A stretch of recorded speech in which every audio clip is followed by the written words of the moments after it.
Hello students, question number 13 from JEE Main 2022, 29 July, shift 2. The question is, let A, B and C are 3 points be vertices of a triangle ABC if 5 comma alpha upon 4 is the circumcenter of triangle ABC, then which of the following is not correct about triangle ABC.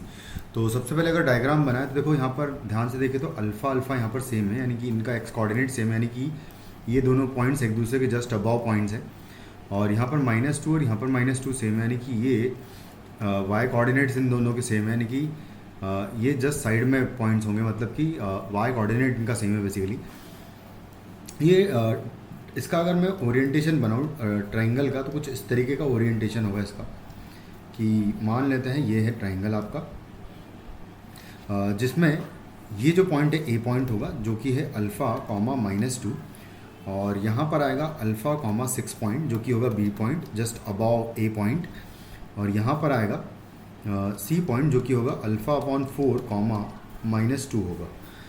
तो और बस अब सब सारी चीज़ें पता है almost. तो देखो क्या करेंगे हम लोग कि इसने हमको सरकम सेंटर कह रखा है, बल्कि ये एक राइट एंगल ट्राइंगल होगा. तो जो सरकम सेंटर होगा बेसिकली वो हाइपोटेनियस का मिडिल पॉइंट होता है.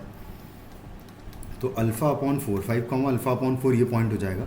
बस यहाँ पर अब हम बी और सी का मिड पॉइंट निकाले अगर हमारे तरफ से, तो अल्फ़ा प्लस अल्फ़ा अपॉन 4 का वैल्यू एक्स कोऑर्डिनेट को ही इक्वल कर दे अगर, तो यहाँ इसके इक्वल टू 5 कर दूंगा मैं, और डिवाइडेड बाय 2 भी आएगा बेसिकली. तो ये होगा X coordinate of this point, middle point of B and C, तो उसको इक्वल टू 5 कर दिया मैंने. तो यहाँ से जब सॉल्व करेंगे तो ये हो जाएगा इतना 5 alpha upon 4 is equal to हो जाएगा 10,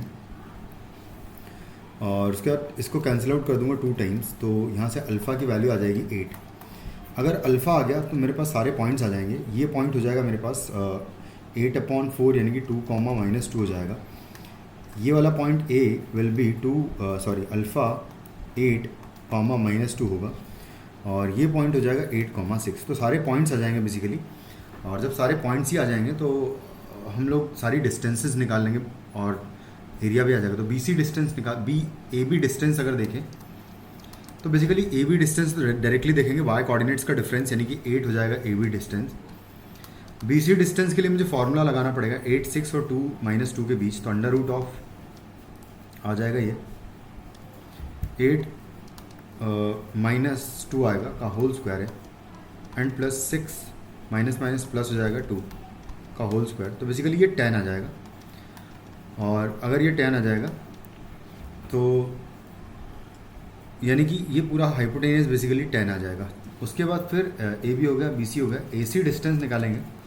ए सी डिस्टेंस बेसिकली सिर्फ एक्स कोऑर्डिनेट्स का डिफरेंस देख लेंगे, तो यहाँ पर 8 -2 करूँगा तो 6 आ जाएगा हमारे पास ए सी डिस्टेंस.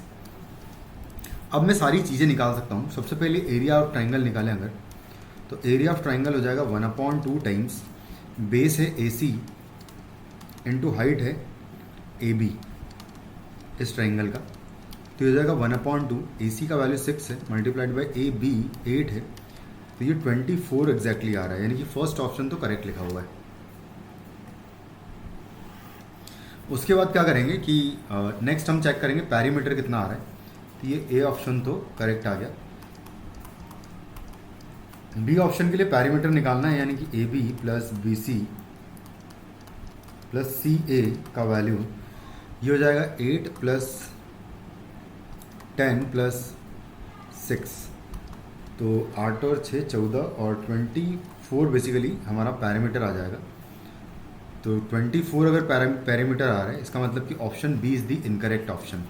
तो ऑप्शन बी जो है हमारा इनकरेक्ट ऑप्शन हो जाएगा वैसे तो, लेकिन फिर भी हम लोग सर्कम रेडियस अगर निकालें तो सर्कम रेडियस बेसिकली हाइपोटेनियस का हाफ होता है, तो कैपिटल आर का वैल्यू हो जाएगा 10/2 यानी कि 5 आएगा, तो ये करेक्ट लिखा हुआ है. उसके बाद फिर एन रेडियस अगर देखें तो inradius is equal to होता है small R is equal to होता है डेल्टा अपॉन एस होता है. डेल्टा अपॉन एस मतलब कि delta is the area of the triangle, यानी कि 24, and divided by semi perimeter. Semi perimeter यानी कि पैरीमीटर का हाफ करेंगे तो 12 आ जाएगा, तो इसका वैल्यू 2 आ जाएगा. तो ये करेक्ट लिखा हुआ है, यानी कि डी ऑप्शन भी. तो option B is the correct answer, मतलब कि इनकरेक्ट है, इस वजह से हमको नॉट करेक्ट बताना है ना, तो B option is the correct. Thank you.